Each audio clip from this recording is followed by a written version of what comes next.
أعوذ بالله من الشيطان الرجيم بسم الله الرحمن الرحيم ما لكم لا ترجون لله وقارا وقد خلقكم أطوارا ألم تروا كيف خلق الله سبع سماوات طباقا وجعل القمر فيهن نورا وجعل الشمس سراجا والله أنبتكم من الأرض نباتا ثم يعيدكم فيها ويخرجكم إخراجا.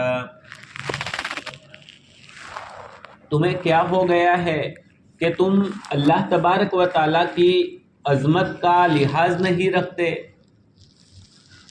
حالانکہ اللہ تبارک و تعالیٰ نے تم کو کئی طرح سے پیدا فرمایا ہے.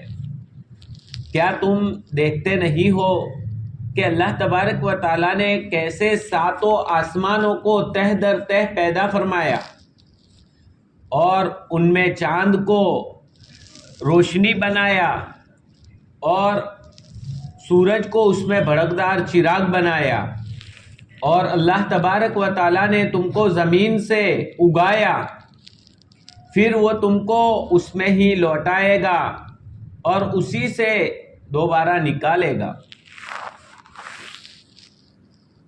حضرت نوح علیہ نبینا علیہ السلام نے اپنی قوم کو دعوت دی، اور یہ قصہ اللہ سبحانہ و تعالیٰ نے اپنے پیارے نبی محمد رسول اللہ صلی اللہ علیہ وسلم پر قرآن کے ذریعے سے قرآن نازل کر کے بتلایا تاکہ مشرکین مکہ بھی سنیں. اور چونکہ نوح علیہ السلام کے قصے وغیرہ وہاں عرب میں چلتے تھے تو کہا کہ قریب کا ہی زمانہ ہے، انہوں نے اللہ تعالیٰ کو نہیں مانا تو کیسے ان کو ختم کر دیا گیا. لہٰذا تم بھی اللہ تبارک و تعالیٰ کی وحدانیت کا اقرار کر لو، ایک ہونے کا اقرار کر لو، ایک اللہ کو مان لو اور میری بات کو مان لو، مجھے نبی مان لو، اسی میں تمہارے لیے کامیابی ہے.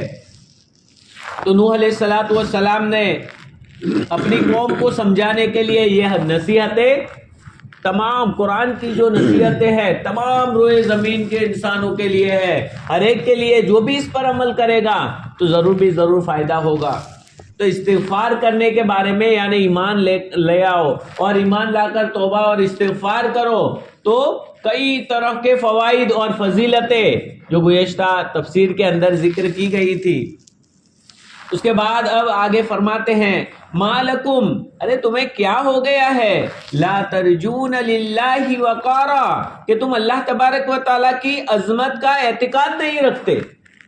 یعنی جب اللہ تبارک و تعالیٰ کی ذات اتنی بڑی ہے، اللہ تبارک و تعالیٰ اتنا بڑا ہے، تو تم اس کی بڑائی کو کیوں نہیں مانتے اور اس کی بڑائی کو مان کر اس کی توحید کا، ایک اللہ کے عبادت کے لائق ہونے کا اقرار کیوں نہیں کرتے؟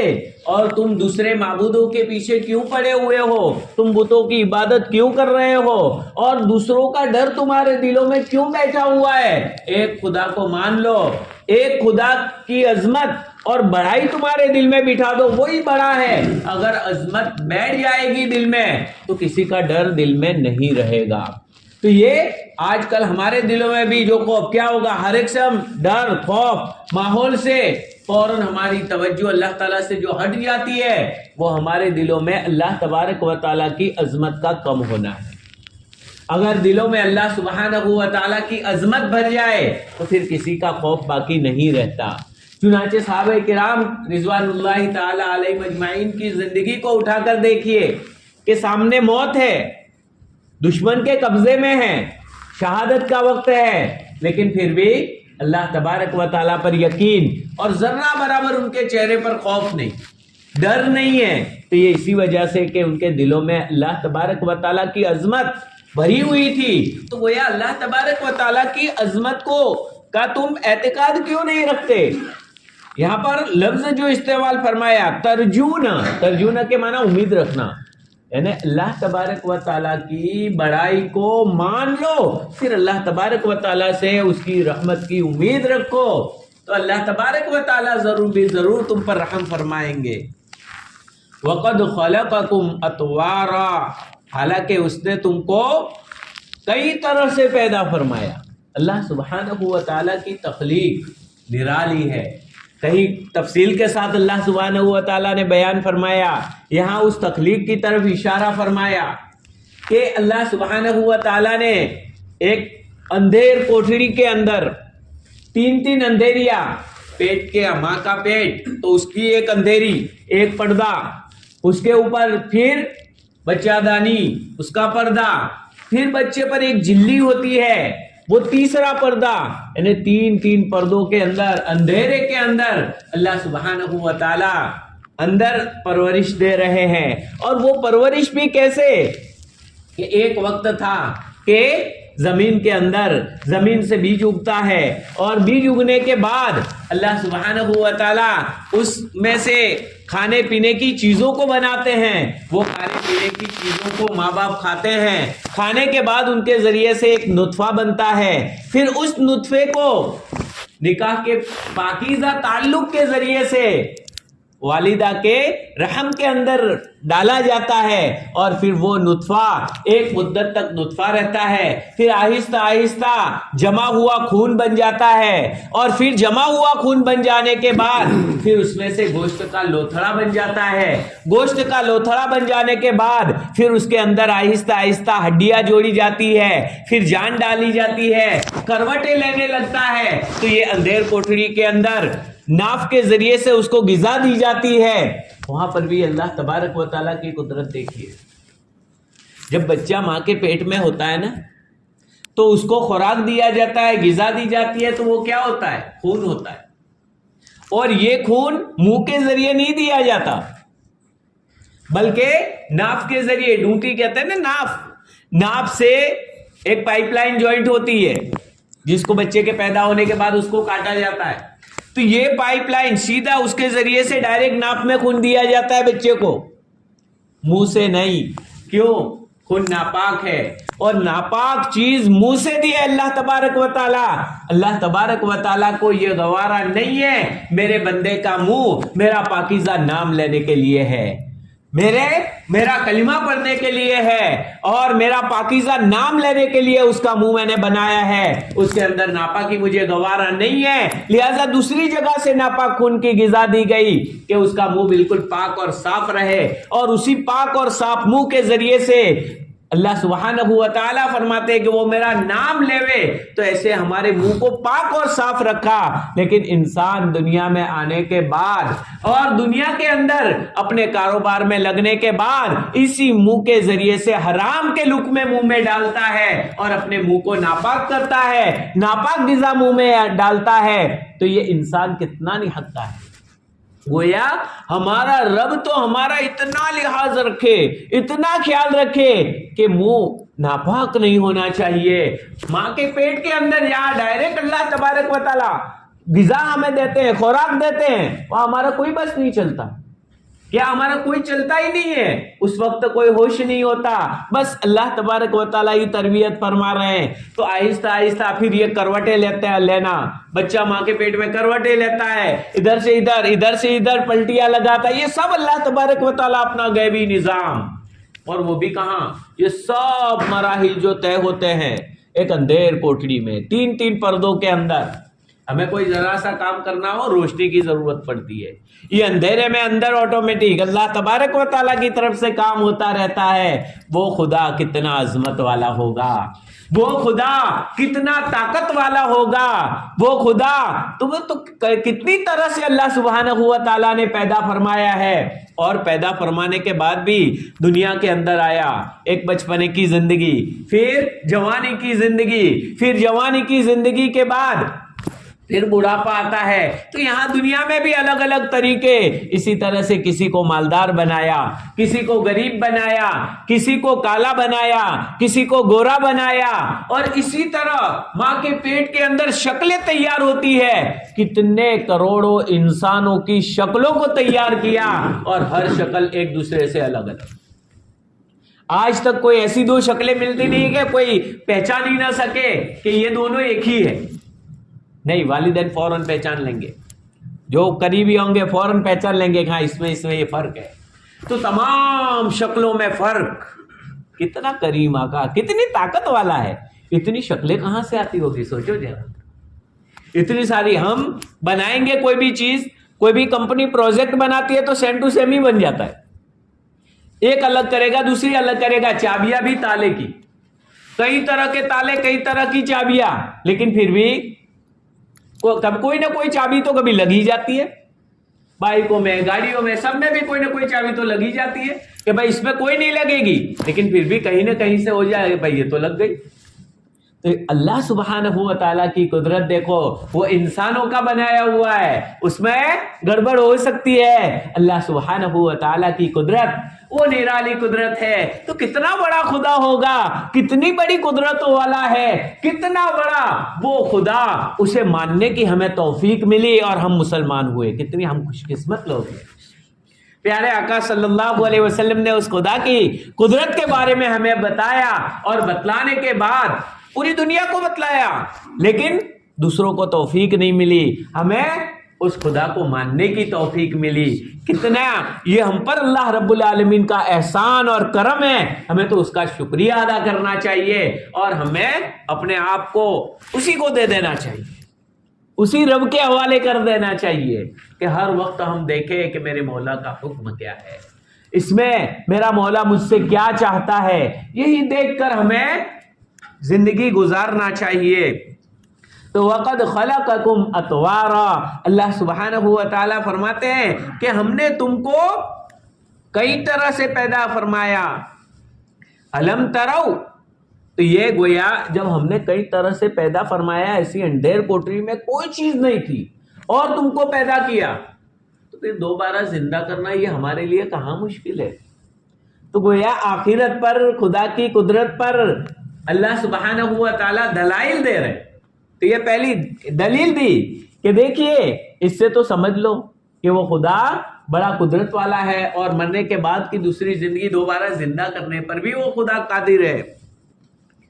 أَلَمْ تَرَوْا كَيْفَ خَلَقَ اللَّهُ سَبْعَ سَمَاوَاتٍ طِبَاقًا، کیا تم دیکھتے نہیں ہو، یعنی جانتے نہیں ہو کہ اللہ سبحانہ و تعالیٰ نے ساتوں آسمان کو تہ در تہ کیسے پیدا فرمایا.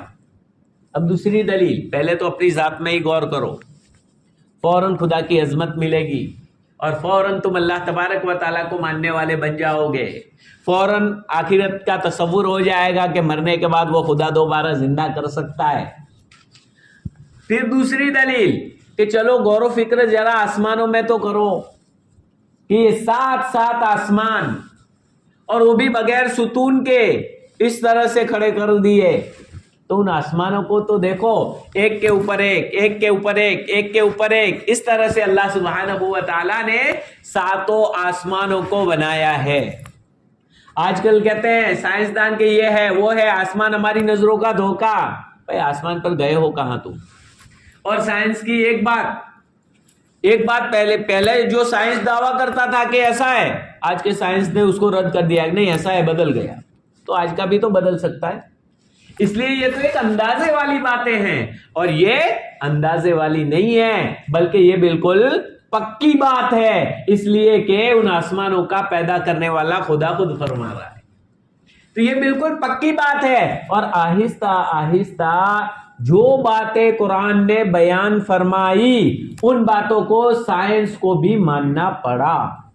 اور دن بدن جیسے ہی سائنس ترقی کرتا جا رہا ہے، فوراً قرآن کی باتوں کو ہاں یار یہ چیز تو ہے، ہاں یار یہ چیز تو ہے. تو یہ اللہ سبحانہ و تعالیٰ کا کلام. تو اللہ سبحانہ و تعالیٰ فرماتے ہیں کیسے 7 آسمانوں کو پیدا فرمایا تہ در تہ. وَجَعَلَ الْقَمَرَ فِيهِنَّ نُورًا، اور ہم نے اس میں چاند کو روشن بنایا، روشنی والا بنایا، نور بنایا. وَجَعَلَ الشَّمْسَ سِرَاجًا، اور سورج کو بھڑکدار چراغ بنایا. اب دیکھیں یہاں اللہ رب العالمین نے چاند کے لیے نور یعنی روشنی کا لفظ استعمال فرمایا، اور سورج کے لیے سراج یعنی آگ کا گولا، بھڑکدار چراغ. سائنس کو اب پتا چلا قریبی زمانے میں، بعد میں مطلب جب سائنسدانوں نے بھیجا وہاں ہیلی کاپٹر کے ذریعے سے، اور پھر جاتے ہوئے قریب میں جل گیا، تو مطلب ہے کہ ہاں یہ تو آگ کا ایک گولا ہے، اس میں نہیں جا سکتے. تو یہ بعد میں انہوں نے ترقی کر کے آہستہ آہستہ بتلایا. قرآن 1400 سال پہلے یہ اعلان کر چکا ہے کہ یہ سورج بھڑکدار چراغ ہے. اللہ تبارک و تعالیٰ نے اس کو آگ کا گولا بنایا ہے. تو یہاں سورج کے لیے تو سراج، چراغ کا لفظ استعمال فرمایا. اور چراغ وہ ہوتا ہے جس کی روشنی ذاتی ہوتی ہے اور وہ دوسروں کو بھی روشن کر دیتا ہے. اور روشنی، چاند کے لیے روشنی کا لفظ استعمال فرمایا کہ چاند روشن ہے، نور ہے. اور روشن وہ ہوتا ہے جو چراغ کے ذریعے سے بھی روشن ہو سکتا ہے. لہذا یہ کہ بھائی سورج کی روشنی کی وجہ سے چاند چمکتا ہے تو بھی کوئی غلط بات نہیں. یہ جو کہتے ہیں کہ سورج کی روشنی کی وجہ سے چاند کرنوں کی وجہ سے چمکتا ہے، تو ہاں اللہ تبارک و تعالیٰ نے بھی یہی فرمایا کہ وہ تو روشن ہے. اس کو کوئی باقاعدہ آگ کا گولا کیسا نہیں فرمایا. تو یہ چاند پر لوگ جاوے تو جا سکتے ہیں، کوئی حرج نہیں ہے، اس لیے کہ وہ آگ کا گولا نہیں ہے، وہ روشن ہے خالی. جیسے یہ لائٹ وغیرہ جلتی ہے تو یہ سب روشن ہے. سورج آتا ہے تو پوری دنیا روشن ہو جاتی ہے. اجالا، روشنی کا معنی. تو یہ اجالا ہے چاند، تو وہاں اجالے والا سورج کی وجہ سے، اور سورج آگ کا گولا ہے. وہاں جانے کے خواب دیکھ رہے لوگ، جاؤ بھائی جا کے دیکھو نا وہاں تاکہ پتہ چلے. وَجَعَلَ الْقَمَرَ فِيهِنَّ نُورًا. اب دیکھیے یہاں پر ایک بات کہ اللہ سبحانہ و تعالیٰ نے آگے فرمایا کہ 7 آسمانوں کو پیدا فرمایا. پھر آگے فرمایا وَجَعَلَ الْقَمَرَ فِيهِنَّ نُورًا. اور اللہ تبارک و تعالیٰ نے چاند کو ان تمام میں بنایا. حالانکہ چاند تو صرف پہلے آسمان پر ہی ہے، دوسرے تیسرے آسمانوں پر نہیں ہے. دوسری جگہ قرآن میں اللہ تبارک و تعالیٰ نے خود فرمایا وَلَقَدْ زَيَّنَّا السَّمَاءَ الدُّنْيَا بِمَصَابِيحَ کہ دنیاوی آسمان جو ہے اسی کو ہم نے چراغوں سے مزین کیا ہے. یعنی چراغ وغیرہ، چاند، ستارے وغیرہ یہ پہلے ہی آسمان میں ہے، دوسرے آسمانوں میں نہیں ہے. تو یہاں پر فیہن تو ایک بات کرنے کا ایک انداز ہوتا ہے کہ ایک میں ہو لیکن وہ تمام آسمانوں میں اس طرح کہا جا سکتا ہے کیونکہ سارے آسمان اوپر ہی ہوئے. تو اس اعتبار سے یہ جیسے کہ بھائی کہاں رہتے ہو تم، تو کہا جاتا ہے ہندوستان میں. بھائی ہندوستان میں تو بہت سارے صوبے، بہت سارے. تو گجرات میں تو گجرات میں اگر کوئی آدمی رہتا ہے تو وہ بہار میں تو رہتا نہیں، پنجاب میں رہتا نہیں، یو پی میں رہتا نہیں، پھر بھی کیا کہتا ہے ہندوستان میں. تو پورے علاقے کو تو اس اعتبار سے آسمانوں میں یعنی ایک آسمان ہے. تو یہ اس طرح تعبیر کیا جا سکتا ہے، لہٰذا اس پر کوئی اعتراض نہیں ہے. واللہ انبتکم من الارض نباتا. اللہ سبحانہ و تعالیٰ نے تم کو زمین سے اگایا. اب دیکھیے یہ کتنی بہترین انداز سے اللہ رب العالمین سمجھا رہے کہ زمین کو دیکھتے ہو تم کہ جب بارش آتی ہے تو بارش آنے کے بعد اندر سے کھیتی وغیرہ اگتی ہے، اگنے کے بعد پھر چھوٹی چھوٹی کمپل نکلتی ہے، پھر آہستہ آہستہ وہ بڑی ہوتی ہے، لہلہاتی ہے، اس کا ایک رونق ہوتی ہے، اس کا ایک زمانہ ہوتا ہے، پھر آہستہ آہستہ وہ سوکھ جاتی ہے اور سوکھ کر پھر مٹی میں مل جاتی ہے. پھر مٹی میں مل جانے کے بعد گھاس وغیرہ دیکھتے ہیں نا، سوکھ کر پھر مٹی جیسی ہو گئی، پھر دوبارہ بارش ہوئی تو اسی میں سے دوبارہ اگتی ہے. اس میں انسان غور کر لے تو اس کو سمجھ میں آ جائے گا کہ اللہ تبارک و تعالیٰ موت دینے کے بعد زمین سے دوبارہ زندہ کیسے فرمائیں گے. اللہ تبارک و تعالیٰ نے مثال دی کہ ہم نے تم کو زمین سے اگایا. زمین سے کیسے؟ ابھی میں نے بتلایا کہ زمین وغیرہ، ایک تو حضرت آدم علیہ السلام ان کی تخلیق اور ان کی پیدائش جو ہوئی زمین ہی سے ہوئی، مٹی ہی سے ہوئی. تو اس اعتبار سے اور ان کی اولاد تو ہر ایک میں مٹی کا مادہ ہے، تو اس اعتبار سے بھی ہماری پیدائش زمین سے ہے، لہذا کوئی اعتراض نہیں.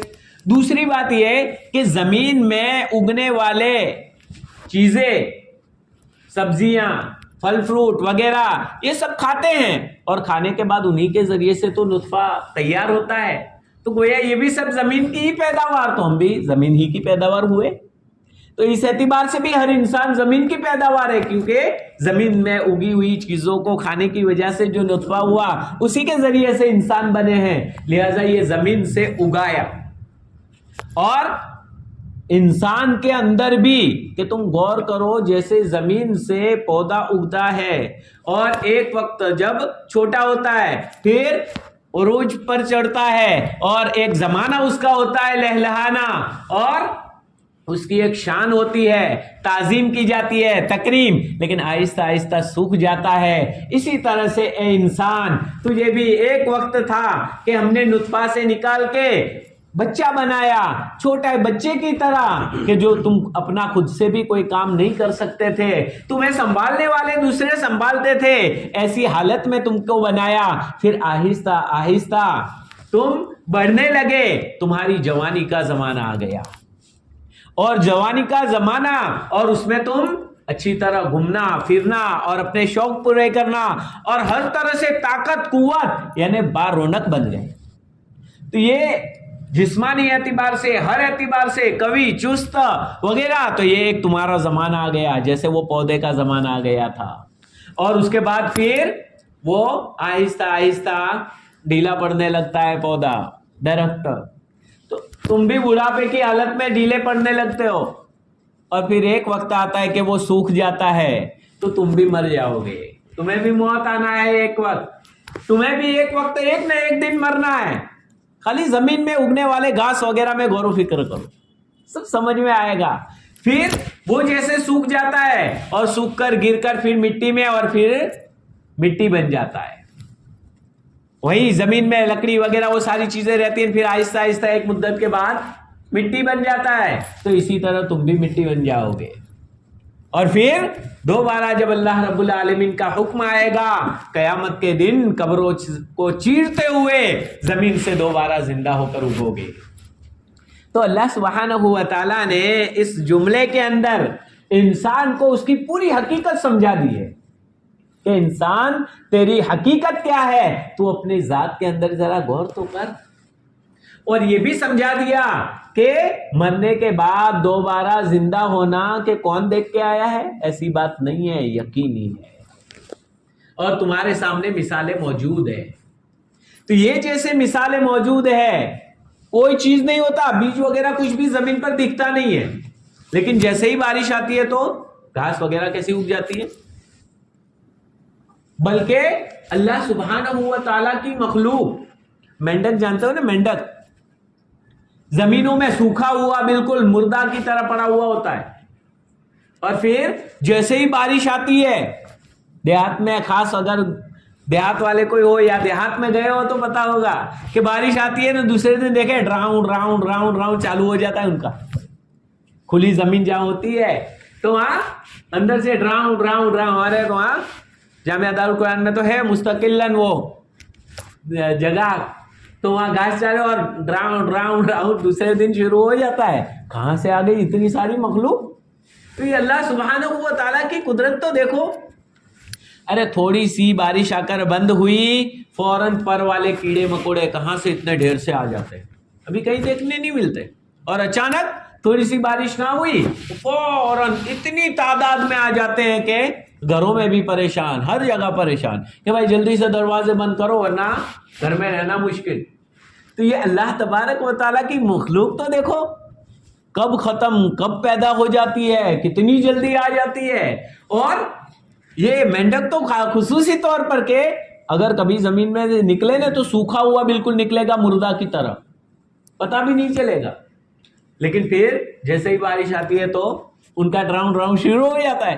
تو یہ اللہ تبارک و تعالیٰ گویا یہ نمونے سارے دنیا میں رکھے ہیں، اے انسان ان نمونوں کو دیکھ کر ذرا تو غور کر، فوراً تجھے سمجھ میں آ جائے گا کہ مرنے کے بعد دوبارہ زندہ ہونا ہے۔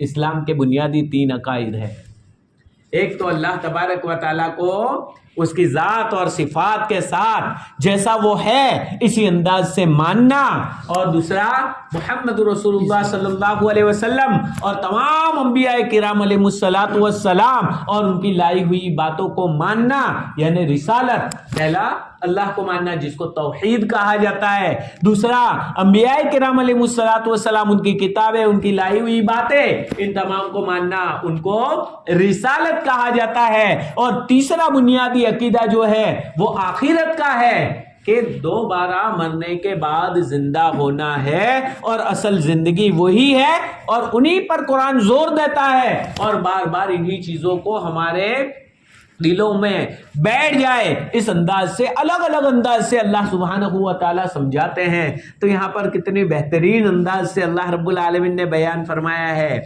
وَاللَّهُ أَنبَتَكُم مِّنَ الْأَرْضِ نَبَاتًا، کہ اللہ سبحانہ و تعالیٰ نے تم کو زمین سے اگایا، ثُمَّ يُعِيدُكُم فِيهَا، پھر اسی میں تم کو لوٹا دے گا۔ جیسے انتقال ہوا فوراً بھائی غسل کفن وغیرہ کی تیاری کرو، جتنا بھی پیار ہے، جتنی بھی محبت کرنے والے، کہ نہیں میرے ابا کو میرے سے دور نہیں ہونے دوں گا، میرے بیٹے کو میرے سے دور نہیں ہونے دیں گے، لیکن جیسے انتقال ہوتا ہے تو رو رہے ہیں، آنسو بہ رہے ہیں، لیکن پھر بھی بھائی جلدی سے اب کفن دفن کا انتظام کرو، جلدی سے یہ کرو، قبر کھود لو، فوراً مٹی کے حوالے کر دو، اس لیے کہ وہیں سے آئے، آخر میں وہیں جانا ہے۔ اور جتنے کروڑوں کے مالک ہو، یا جتنا بھی دنیا میں جمع کر لیا ہو، یا جتنے بھی عزت کما لی ہو، یا جو بھی کر لیا ہو، آخر کار وہی مٹی میں ہی جانا ہے۔ اس لیے سب سے بڑا اور ماہر انسان وہ ہے کہ جو اس قبر کے دن کے لیے تیاری کر کے رکھے، اس لیے کہ اصل زندگی وہاں سے شروع ہوتی ہے۔ یہ تو امتحان کے لیے سفر ہے، سفر جنت سے شروع ہوا، راستہ بیچ میں بھٹک کر یہاں پر گھوم رہے ہیں، اب یہاں سے دوبارہ جنت کی طرف جانا ہے، تو تیاری کے لیے یہاں پر اتارا ہے، تو چلو تیاری کر کے آؤ۔ اب یہاں تیاری کر کے اصل زندگی ہماری قبر سے شروع ہو جائے گی۔ اول منزل، آخرت کی منزلوں میں سب سے پہلی منزل یہ قبر ہے، وہیں سے ہماری اصل منزل شروع ہو جائے گی، پھر قبریں پھٹے گی، قبریں پھٹنے کے بعد میدان محشر، حساب کتاب وغیرہ، پل صراط وغیرہ، پھر جنت جہنم کا فیصلہ، تو یہ آخری ہماری منزل ہے۔ تو اللہ سبحانہ و تعالیٰ نے ہم سب کو کامیابی نصیب فرمائے۔ تو اللہ سبحانہ و تعالیٰ فرماتے ہیں ثم یعیدکم فیہا، پھر ہم اسی میں تم کو لوٹا دیں گے، ویخرجکم اخراجا، اور پھر دوبارہ جب قیامت کا وقت آ جائے گا، جب سور پھونکا جائے گا، ساری دنیا ختم ہو جائے گی، اور پھر دوبارہ سور پھونکا جائے گا، اور دوبارہ سور پھونکنے کے بعد قبریں پھٹے گی، اور زمین سے مردے نکلیں گے زندہ ہو کر، اور سیدھے بھاگتے ہوئے ایک میدان کے اندر جمع ہو جائیں گے، سارے اولین اور آخرین سب جمع ہو جائیں گے۔ تو یہ ہمارا بالکل جمع ہونا حساب کتاب کے لیے وہ اصل ہماری زندگی ہے۔ تو اللہ سبحانہ و تعالیٰ فرماتے ہیں ثم یعیدکم فیہا ویخرجکم اخراجا، اور تم کو دوبارہ نکلا لیں گے۔ گویا یہ چیز سمجھا کر آخرت کا مسئلہ اللہ رب العالمین سمجھا رہے ہیں، اور نوح علیہ السلام بھی اپنی قوم کو نصیحت کر کے کہ دیکھو اصل آخرت کی زندگی ہے، اور اللہ تبارک و تعالیٰ اسی طرح سے زندہ کریں گے، اور قرآن کو محمد رسول اللہ صلی اللہ علیہ وسلم پر اتار کر مشرکین مکہ کو بھی جو انکار کرتے تھے کہ موت کے بعد دوبارہ مر کر مٹی ہو جائیں گے، پھر کہاں سے زندہ ہوں گے، تو ان کو بھی سمجھایا جا رہا ہے کہ دیکھو مر کر زندہ کرنا یہ کوئی مشکل کام نہیں ہے، بلکہ آسان کام ہے۔ پہلی مرتبہ بنانا مشکل ہوتا ہے، ایک مرتبہ نمونہ بن گیا، اب دوسری مرتبہ کاپی، یہ تو بہت آسان ہے۔ تو یہ جب پہلی مرتبہ اللہ رب العالمین نے بغیر نمونے کے اتنی مختلف شکلیں پیدا فرمائی ہے، تو دوسری مرتبہ تم کو زمین سے پیدا کرنا اور زندہ کرنا، تو یہ تو بہت ہی آسان ہے۔ اللہ رب العالمین ہمیں آخرت کی فکر نصیب فرمائے اور آخرت کی تیاری کرنے کی توفیق نصیب فرمائے۔